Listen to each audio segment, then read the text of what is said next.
ಶ್ರೀ ಗುರುಭ್ಯೋ ನಮಃ. ಮಾಯಕಾರ ಪ್ರಭುವೇ ನಮಃ. ವಾಸ್ತು ಪುರುಷಾಯ ವಿದ್ಮಹೆ ಕ್ಷೇಮಂಕರಾಯ ಧೀಮಹಿ ತನ್ನೋ ವಾಸ್ತು ಪ್ರಚೋದಯಾತ್. ವಿವಾಹ ವಿಳಂಬ ಏನೆಲ್ಲ ಪ್ರಾಬ್ಲಮ್ಗಳನ್ನ ನೀವು ಮಾಡ್ಕೊಂಡಿರ್ತೀರಿ ಅನ್ನುವಂಥ ವಿಚಾರವನ್ನ ಇವತ್ತಿನ ಸಂಚಿಕೆಯಲ್ಲಿ ತಿಳಿಸ್ಕೊಡ್ತೇನೆ. ಮೇಜರ್ ಆಗಿ ಮನೆಯ ಮದುವೆ ವಿಳಂಬ, ಮದುವೆ ಸಮಸ್ಯೆಗಳು ಬರ್ತಾ ಇದೆ ಅಂತಂದ ತಕ್ಷಣನೇ ಇಲ್ಲೇನ್ ಮಾಡಿರ್ತೀರ ನೀವು? ಇಲ್ಲ ಒಂದು ದೊಡ್ಡ ಸ್ಟೇರ್ ಕೇಸ್ ಕೊಟ್ಬಿಟ್ಟು ಇಲ್ಲಿ ಒಂದು ದೊಡ್ಡ ಕಿಟಕಿ ಕೊಟ್ಟಿರ್ತೀರ ಈ ಜಾಗದಲ್ಲಿ. ಇದು ಕೂಡ ಮದುವೆ ವಿಳಂಬಕ್ಕೆ ಮೇಜರ್ ಕಾರಣ. ಮನೆ ಹೆಣ್ಮಕ್ಳಿಗೆ ಮದುವೆ ಆಗಲ್ಲ, ಕುಜ ದೋಷ ಮಾಡ್ದಂಗದು.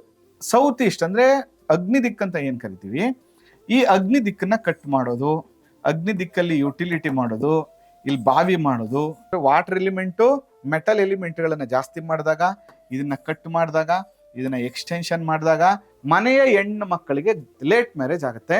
ಹೆಲ್ತ್ ಪ್ರಾಬ್ಲಮ್ ಅಲ್ಲಿ ಸಿಕ್ಕಾಕೋತಾರೆ, ಹಾರ್ಮೋನ್ಸ್ ಇಂಬ್ಯಾಲೆನ್ಸ್ ಅಥವಾ ಅವ್ರ ಮೇಲೆ ಅವ್ರಿಗೆ ಕಾನ್ಫಿಡೆನ್ಸ್ ಇರೋದಿಲ್ಲ. ಈ ತರ ಪ್ರಾಬ್ಲಮ್ಗಳು ಜಾಸ್ತಿ ಆಗತ್ತೆ.